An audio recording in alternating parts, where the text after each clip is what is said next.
साथियों नमस्कार। आज कोई लीगल डिस्कस नहीं होगा क्योंकि आज है मेरा जन्म दिवस। साथियों, सबका जन्म दिवस आता है, लोग खुशियां मनाते हैं अपने परिवार के साथ, कुछ जाते हैं होटल, कुछ जाते हैं अनाथालय और अपने अपने हिसाब से अपने बर्थडे को सेलिब्रेट करते हैं और अपनी खुशियों को जो है शेयर करते हैं। साथियों, मेरा है ही कौन आपके सिवा। आप भी तो लोग हो जिन्होंने मुझे आज एक ब्रांड बनाया। आप भी तो लोग हो जिन्होंने मुझे ऊर्जा दी, जिन्होंने मुझे प्रेम दिया, जिन्होंने मुझे स्नेह दिया और उस मुकाम पे पहुंचा दिया जहां पहुंचने की मेरी औकात नहीं थी। साथियों, बेसिकली मेरी मदर की इच्छा ये थी कि मैं एक एडवोकेट बनूं और मेरे फादर की इच्छा क्या थी कि मैं एक डॉक्टर बनूं। तो मैंने दोनों की इच्छा पूरी कर दी। मैं एक एडवोकेट भी हूँ, चूँकि मैंने PhD कर लिया इसलिए मैं अपने नाम के आगे जो है डॉक्टर यूज़ कर सकता हूँ। पर मैं डॉक्टर वाला नहीं हूँ जानवरों का डॉक्टर, मैं हूँ इंसानों का डॉक्टर। क्लियर है बात ये। तो जो इंसानी प्रॉब्लम है, खासकर लीगल प्रॉब्लम, उनको जो है मैं रिजॉल्व करने का प्रयास करता हूँ अपनी क्षमता के अनुसार। साथियों, आज मेरे मित्र वैभव माथुर जी का मॉर्निंग में फ़ोन आ गया कि भाई चलो। मैंने कहा कहाँ? बोले चलो। मैंने कहा कहाँ? बोले चलो ना। तो मैंने कहा आ रहा हूँ। तो मैं तुरंत जो है उनके घर पहुँच गया। मुझे वो लगे नर्सरी में। मैं कहा जी क्या करना है जी, क्या प्लान है? तो बोले कुछ नहीं करना जी, बर्थडे है तो अपन सबसे पहले 100 पेड़ लगाएंगे। मैंने कहा भाई हो गया कल्याण फिर तो। नहीं, बोले तो मैं गलत कहूँ? तो मैंने कहा सही भी तो नहीं हो। तो इस बात पे जो है थोड़ी सी नोक झोंक हमारे बीच में हो गई, जो हमेशा होती रहती है। भाई मेरा भाई नहीं है वो, मेरी आत्मा है, ये मेरा मानना है। मैं तो शरीर हूँ, वो आत्मा है। मैं अगर विक्रम हूँ तो वो बेताल है, चिपका रहता है मेरे पीछे और तरह तरह के आइडिया रहता रहता है और ऐसे आइडिया जिससे कईयों का भला भी हुआ है। खैर जो भी है, समय समय की बात है। तो एक बात निकल के आई बात ही बात में कि अगर हम कॉरपोरेट्स हैं तो हम क्यों ना कॉरपोरेट्स की तरह सोशल रिस्पॉन्सिबिलिटी को निभाएं। मैंने कहा भाई ये बड़ी बड़ी बातें मुझसे मत किया करो। ना तो मैं टाटा हूँ, ना अंबानी हूँ, ना बिरला हूँ, ना अडानी हूँ। बोले उससे कोई फ़र्क नहीं पड़ता।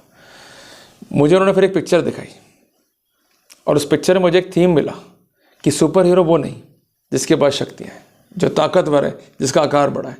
सुपर हीरो वो है जो लड़ने के लिए सदैव ही तैयार रहता है। और मैं आप सब में वो सुपर हीरो देखता हूँ। बस दिक्कत ये कि आपको पता ही नहीं है कि आपके अंदर वो सुपर हीरो है। जग जाओ, अभी भी वक्त है। अगर नहीं जगे तो विनाश निश्चित है। साथियों, अगर मैं आज बर्थडे बॉय हूँ तो मुझे गिफ्ट तो मिलनी चाहिए ना। क्या नहीं मिलनी चाहिए? मिलनी चाहिए। क्या गिफ्ट दोगे मुझे आप? सांसारिक या भौतिक पदार्थ नहीं चाहिए।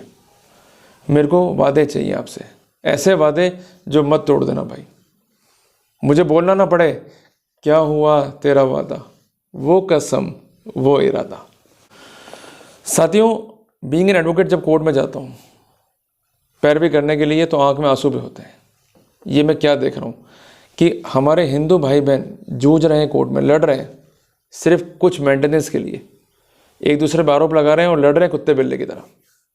ये शर्मनाक स्थिति है और उनको लड़वा कौन रहे हैं? हमारे अपने ही हिंदू भाई बहन। जिस धर्म में ये संकल्पना है कि शादी 7 जन्मों का बंधन है, कॉन्ट्रैक्ट नहीं है, वही हिंदू लड़ रहे हैं। आज हम राम को मानते हैं, हनुमान को मानते हैं, मंदिरों में जाते हैं, धोख देते हैं, कहते हैं जय श्री राम, और वहीं कोर्ट में जाके उनको भूल जाते हैं और सिर्फ चंद पैसों के लिए और अपने लालच के लिए ये साबित करने पर लग जाते हैं कि हम सही हैं। साथियों, एक बात कह दूं आपसे मैं, सही कौन है गलत कौन है ये बात की बात है, पर जब भी डिस्कस करने बैठो तो ये डिस्कस करो व्हाट इज़ राइट, ना कि हु इज़ राइट। तो वादा करो कि हम तलाक नहीं लेंगे। गिफ्ट देना चाहते हो ना तो दो। और बर्थडे एक दिन के लिए क्यों, पूरे साल क्यों नहीं? पिछले 3 साल से लगातार मैं कोई ना कोई बात बर्थडे पे लेके आता हूँ। हर साल इम्प्रूव भी कर रहे हैं, चाहे वो टेक्नोलॉजी हो, चाहे वो लीगल स्टडीज़ हो, चाहे वो टीम वर्क हो। तो इस साल मुझे इम्प्रूवमेंट नहीं करना। इस साल मुझे आपसे वादा चाहिए, स्थिरता चाहिए कि अपना घर नहीं बिगाड़ेंगे और दूसरे का बिगड़ने नहीं देंगे। वादा करो हमें हिंदुओं को बचाना है, हिंदुओं को हमें मरने नहीं देना है।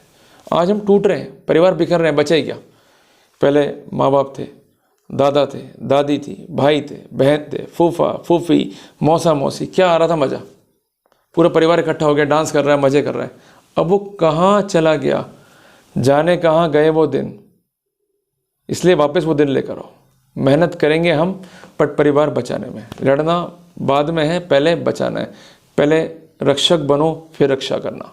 रक्षक बनने का मतलब ये नहीं है उठाई तलवार और लड़ने पहुंच गए।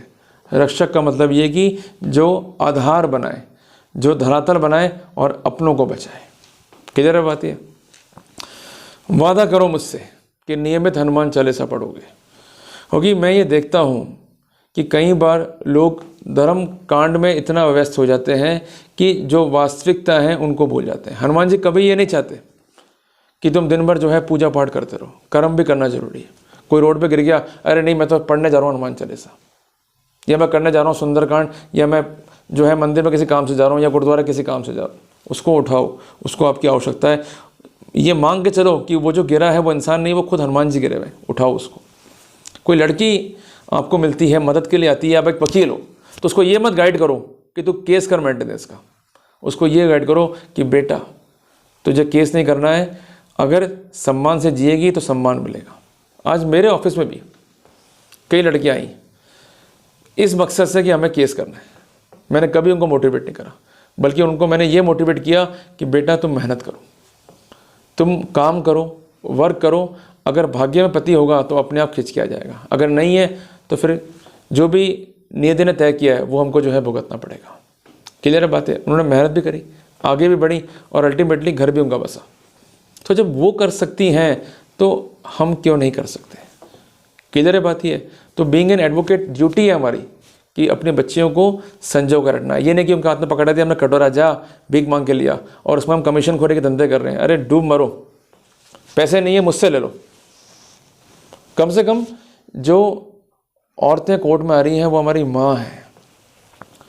गुरु नानक देव जी ने एक बात कही थी कि सो क्यों मंदा आखिए जिस जब में राजान। अभिप्राय ये है कि जिसने राजाओं को पैदा किया है वो पूजनीय है, उसका हमें सम्मान करना चाहिए। पर हो क्या रहा है? बिल्कुल उल्टा।